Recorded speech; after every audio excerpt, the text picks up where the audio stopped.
કે પાર્ટીએ કોઈ મારી ઉપર અહેસાન નથી કર્યું. જેટલું પણ પાર્ટીને મોટા કરવાના પ્રયત્ન કર્યા છે રાજુ કરપડાએ કર્યા છે. મારી વાત સીધી છે, ખેડૂતોના મુદ્દે જ્યારે લડવા ઉતર્યા છીએ ત્યારે ખેડૂતોનો કોઈ સમાજ હોતો નથી. લોકો કોઈ અપેક્ષા સાથે જોડાતા હોય છે. મારી વાત એટલી જ હતી, હું ખેડૂતો માટે બોલું છું, ખેડૂતો માટે આઝાદીથી હું લડતો રહીશ.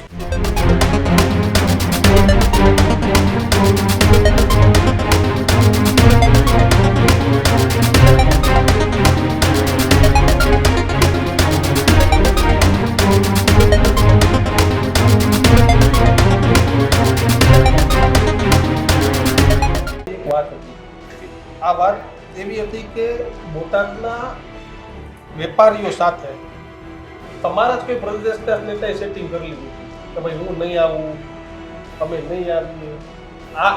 આ વાત આ સમાચાર કોઈ ઘણાને પોલીસ પકડી લી એટલા માટે સોશિયલ મીડિયામાં મૂકી દીધું કે આવી રહ્યા છીએ.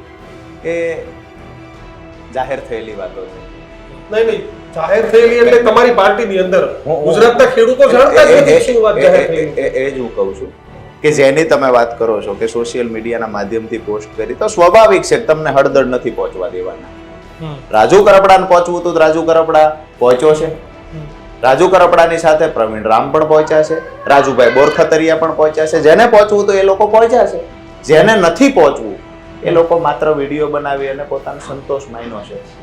આ ઘટનાની અંદર ક્યાંક ને ક્યાંક મને પણ એવું જાણવા મળ્યું છે, જ્યારે હું બોટાદમાં કોર્ટના કામે ગયેલો 2 દિવસ પહેલા, ત્યારે મને ત્યાંના ખેડૂતોએ ભેગા થઈને કહેલું કે આવા ઘણા બધા કારણો હતા જે આપે થોડી વાર પહેલા કહ્યું. તો આવા ઘણા બધા કારણો હતા જેના કારણે 1-2 નેતાઓ, ખાસ કરીને ધારાસભ્ય શ્રી, આ વિગતથી કે અહીંયાથી બોટાદથી ડિસ્ટન્સ બનાવ્યું, ખેડૂતોથી ડિસ્ટન્સ બનાવ્યું.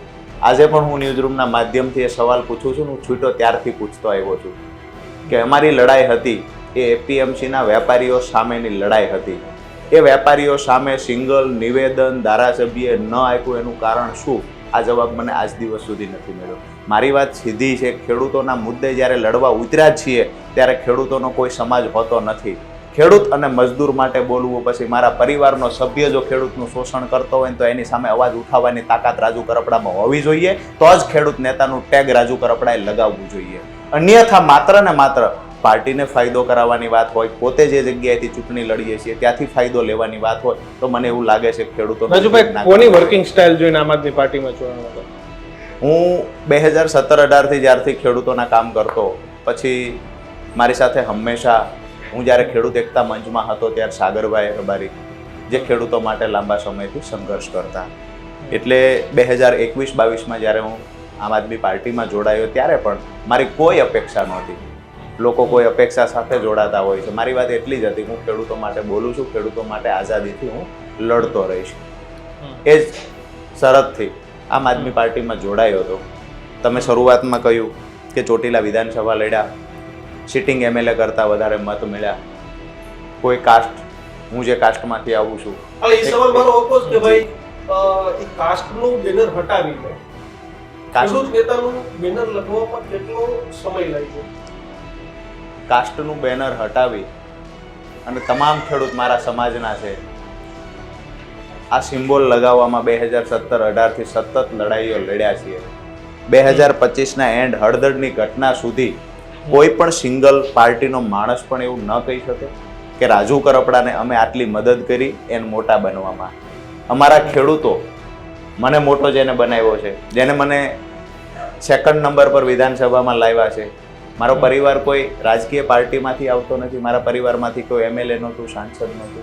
વાત રહી ટિકિટની, કદાચ આ ઇન્ટરવ્યૂ પછી કે આજની પ્રેસ પછી ઘણા બધા નિવેદનો આવશે, તો મારું સ્પષ્ટ માનવું છે અને હું પણ પૂછું છું કે પાર્ટીએ કોઈ મારી ઉપર અહેસાન નથી કર્યું.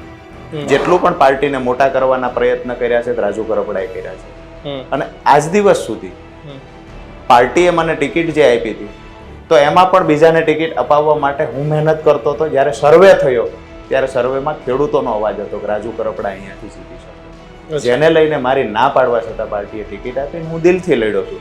તમને નવાઈ લાગશે, ગુજરાતમાં સૌથી ઓછા રકમે કોઈ ચૂંટણી વિધાનસભાની લડ્યા હોય તો એ રાજુ કરપડા હતો. સૌથી ઓછી રકમે. મેં નથી ફાઇનાન્સ બહારથી કર્યું, નહીં, પણ ખેડૂતોનો જે પ્રેમ હતો જે મને 2nd નંબર પર લાવ્યા છે. આવનાર દિવસોમાં પણ રાજુ કરપડા જે કાંઈ આજે જે કાંઈ છે એ ખેડૂતોના પ્રેમથી છે, ખેડૂતો થકી છે. આવનાર દિવસોમાં પણ જ્યાં હશું એ ખેડૂતોના પ્રેમથી જશું. કયા પક્ષમાં જોડાવાના? અત્યારે મેં કાંઈ નક્કી નથી કર્યું અને મને એવું નથી લાગતું કે મારે કોઈ રાજકીય પાર્ટીમાં જોડાવવું બી જોઈએ, કારણ કે ખેડૂતોના કામ કરવા માટે જ્યારે હું પાર્ટીમાં નહોતો ત્યારે સફળતાપૂર્વક કામ કરી શકતો.